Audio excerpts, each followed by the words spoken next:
এই জাহিলদের দলের আসল নাম লামাযহাবী। তারা আহলে হাদিস হইতে পারে না, দৈন্তান নয় কেন না। এরা কোন এক এক সময় এক একটা ছদ্মনাম ধারণ করে। কোন সময় এই লামাযহাবীরা মুহাম্মদী ছদ্মনাম ধারণ করে, কোন সময় এই লামাযহাবীরা গায়রে মুকাল্লিদ ছদ্মনাম ধারণ করে, কোন সময় এই লামাযহাবীরা আহলে হাদিস ছদ্মনাম ধারণ করে। এরা মিথ্যাবাদী ছাড়া আর কিচ্ছু না। এরা হলো স্বাধীনতার শত্রু। লামাযহাবীরা আমাদের স্বাধীনতার শত্রু। আহলে হাদিস উম্মতের উলামায়ে কেরামের দ্বীনি মেহনতের একটা তবকা, একটা অংশের নাম। এরা ছিল মুক্তিযুদ্ধের সময়, এরা ইংরেজের দালাল ছিল, ইংরেজের দালাল। যারা মুহাদ্দিসিন তারাই আহলে হাদিস, যারা আহলুল হাদিস তারাই মুহাদ্দিসিন। তাহলে আলগা পাবলিক আহলে হাদিস হবো কেমন? এই জাহিলদের দলের আসল নাম লামাযহাবী। এই জাহিলদের দলের আসল নাম লামাযহাবী। এরা কোন এক এক সময় এক একটা ছদ্মনাম ধারণ করে।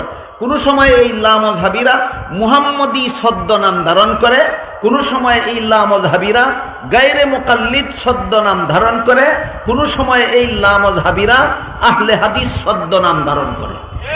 এইগুলি একটাও এদের আসল নাম নয়। কোন সময় এই লামাযহাবীরা সলফি ছদ্মনাম ধারণ করে। যেই মুহূর্তে সমগ্র ভারত উপমহাদেশের মুসলমানেরা দেশের স্বাধীনতা পুনরুদ্ধার করার জন্য ইংরেজের বিরুদ্ধে সম্মিলিতভাবে জিহাদ করতেছিলেন, সেই সময় এই লামাযহাবীরা, আজকাল যে সমস্ত লামাযহাবীরা বলে তারাবির নামাজ 20 রাকাত নয় 8 রাকাত, এই লামাযহাবীরা তখন কি ফিতনা করেছিল? তারা আল ইকতিসাদ ফি মাসাইলিল জিহাদ নামে বই লিখে আমাদের মুক্তিযুদ্ধের বিরুদ্ধে ফতোয়াবাজি করেছিল। এরা হইল স্বাধীনতার শত্রু। লামাযহাবীরা আমাদের স্বাধীনতার শত্রু। লামাযহাবীরা ভারতের স্বাধীনতার শত্রু। লামাযহাবীরা পাকিস্তানের স্বাধীনতার শত্রু। লামাযহাবীরা বাংলাদেশের স্বাধীনতার শত্রু। এরা ছিল মুক্তিযুদ্ধের সময় এরা ইংরেজের দালাল ছিল, ইংরেজের দালাল। বলুন আপনারা দালালদের কথায় নামাজ রোজা করবেন? দালালদের কথায় ইবাদত বন্দেগী করবেন? এই দালালেরা বিগত কয়েক বছর যাবত আমাদের সমাজে নতুন ভাবে মুসলমান সমাজে কুন্দল সৃষ্টি করা, ফিতনায় লিপ্ত। কোন দিকে গিয়ে কোন মসজিদে গিয়া জুরে আমিন বলে, কোন মসজিদে গিয়া বলে ইমামের পিছনে মুক্তাদিরা সূরা ফাতিহা পড়তে হবে, না পড়লে নামাজ হবে না। কোন মসজিদে গিয়া তারাবির নামাজ 8 রাকাত পরে মসজিদ থেকে বের হয়ে যায়, জিজ্ঞাসা করলে কয় সহিহ হাদিস মতো তারাবির নামাজ 8 রাকাত হয়। বলেন এটা ফিতনাবাজি কি না ফিতনাবাজি না? এই জন্য ফিতনাবাজদের ঐতিহাসিক পরিচয়, এরা ইংরেজের দালাল, মুক্তিযুদ্ধের শত্রু। এরা ইংরেজের দালাল, আমাদের মুক্তিযুদ্ধের শত্রু। সেই মুক্তিযুদ্ধের সময় যখন উপমহাদেশের 10 কোটি মুসলমান ঐক্যবদ্ধভাবে ইংরেজ বিরোধী জাহাদে ঝাঁপিয়ে পড়েছিলেন, মুক্তিযুদ্ধে ঝাঁপিয়ে পড়েছিলেন, এই সময়ই শত্রুরা আল ইকতিসাদ ফি মাসাইলিল জিহাদ নামে বই লেখে জিহাদ, ইংরেজের বিরুদ্ধে জিহাদ করা হারাম ফতোয়া দিয়েছিল, মুক্তিযুদ্ধে অংশগ্রহণ করা হারাম ফতোয়া দিয়েছিল। এই ফতোয়াবাজ ফিতনাবাজের দল।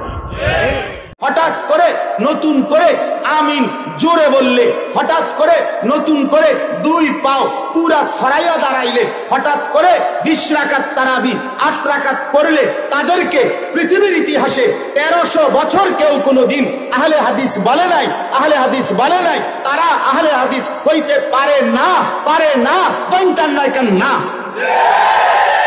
এরা মিথ্যাবাদী ছাড়া আর কিচ্ছু না, মিথ্যুক ছাড়া আর কিচ্ছু না। আহলে হাদিস কোন মাসলাক না, আহলে হাদিস কোন ফতোয়া না। আহলে হাদিস উম্মতের উলামায়ে কেরামের দ্বীনি মেহনতের একটা তবকা, একটা অংশের নাম। এই অংশের নাম হইল আহলুল ফিকহ। এই অংশের নাম হইল যারা সিদ্ধান্ত দিতেন, সমাধান দিতেন, যারা ফতোয়া দিতেন, যারা কোরআন এবং সুন্নাহর ভান্ডার থেকে ফয়সালা দিতেন, তাদেরকে বলা হয় আহলুল ফিকহ। তাদেরকে বলা হইতো আহলুর রাই, তাদেরকে বলা হইতো আসহাবুদ দিরায়া, তাদেরকে বলা হইতো ফুকাহা। এটা হলো এদের নাম। আর যারা শুধু হাদিসটা নিয়ে গবেষণা করতেন, হাদিসটা সহিহ, হাদিসটা দাঈফ, হাদিসটা মাওদু, হাদিসের সনদের ইল্লতের এর মধ্যে ত্রুটি আছে, বিচ্যুতি আছে। এখানে একজন রাবির নাম পাওয়া যাচ্ছে না, এই রাবির নাম মাঝখান দিয়ে ছুটে গেছে, এখানে এই ত্রুটি। এরকম নিখুঁত ত্রুটি সমস্যা এগুলো সমাধান করে বিশ্লেষণ করতেন যারা, তাদেরকেই বলা হয় আহলুল হাদিস। পৃথিবীর সমস্ত কিতাবের মধ্যে ওনাদের ব্যাপারে বলা হয়েছে আহলুল হাদিস। যারা মুহাদ্দিসিন তারাই আহলে হাদিস। কথা বলেন, আহলুল হাদিস কারা? যারা মুহাদ্দিসিন তারাই আহলুল হাদিস, যারা আহলুল হাদিস তারাই মুহাদ্দিসিন। তাহলে আলগা পাবলিক আহলে হাদিস হবো কেমন? এটা কি কথা? আশ্চর্য, আমার কাছে বুঝেই ধরেন আমার পাবলিক কি লেগে আহলে হাদিস হবো? কথা বলেন না কেন? ফান্দু আন্ডার আমার চোখে আহলে হাদিস হবে না। কি করে? অটো চালা, আমি নিজে দেখছি একজন। দুই, আহলুল হাদিস এবড়া ফার্মের মুরগা বেছে, ও সাদাড়ি। যদি কক মুরগা বেচতো তো একটা কথা আছে, সাদা ঠ্যাঙ্গলা যেটি এডি বেছে অন। তো তুই বেটা, আশ্চর্য কথা, সে যদি আপনার ফার্মের মুরগা বেচা যদি সে বলে যে ওলামায়ে কেরাম সহি হাদিস মানে না, সহি হাদিস বোঝে না, এরপরে বাচ্চা থাকতে মন চাইনি বলে। তো আমার বলার উদ্দেশ্যে ওই পিছনের কথাটাই আসেন। ওই সময় আপনার সর্বপ্রথম 1857 সনের এই আজাদি আন্দোলনের পরে যখন ষড়যন্ত্র চতুর্মুখী হয়েছে, তো এই তখনই একটা গ্রুপকে বানাইছে যে তোমরা এই উপমহাদেশে মুসলমানরা মাযহাবের অনুসারী, সকলেই একচেটিয়া হানাফি মাযহাবের অনুসারী। অল্প কিছু ভিন্ন মাযহাব থাকতেও পারে, কিন্তু সংখ্যাগরিষ্ঠ মুসলমান হানাফি মাযহাবের অনুসারী। অতএব এদেরকে বিভ্রান্ত করার জন্য এই নতুন করে একটা গ্রুপ, যাদের মধ্যে অন্যতম কয়েকজন ব্যক্তির নাম হলো আব্দুল হক বেনারসি, একজন হলো মিয়া নজির হুসাইন দেহলভি, একজন হলো মাওলানা মোহাম্মদ হুসাইন বাটালভি, একজন হলেন নওয়াব সিদ্দিক হাসান খান ভূপালী। এই 4-5 জন শিষ্য, তাদের ব্যক্তিত্ব তৎকালীন ভারতীয় উপমহাদেশের আলেম মৌলভী, এদেরকে আপনার তাদের পক্ষে নিয়ে তারা বলছে যে এই উপমহাদেশে মুসলমানরা যেই হানাফি মাযহাবের আলোকে কোরআন সুন্নাহ মানে এটা ভুল, প্রত্যেকটার মধ্যে ভুল। এটা তৈরি করে সম্পূর্ণ নতুন একটা মাসলাক, নতুন একটা পদ্ধতি, নতুন কিছু নিয়ম কানুন সিদ্ধান্ত দিয়ে আহলে হাদিস 1888 সনে মাওলানা মোহাম্মদ হুসাইন বাটালভি নামে একজন ব্যক্তি, তাদের আলেম ইশাআতুস সুন্নাহ নামে তাদের পত্রিকায় বিজ্ঞপ্তি দিয়ে আহলে হাদিস এই নাম প্রচার করে ব্রিটিশ থেকে অনুমোদন নিয়ে নিজেরাই নিজেদের নাম দিয়েছে আহলে হাদিস।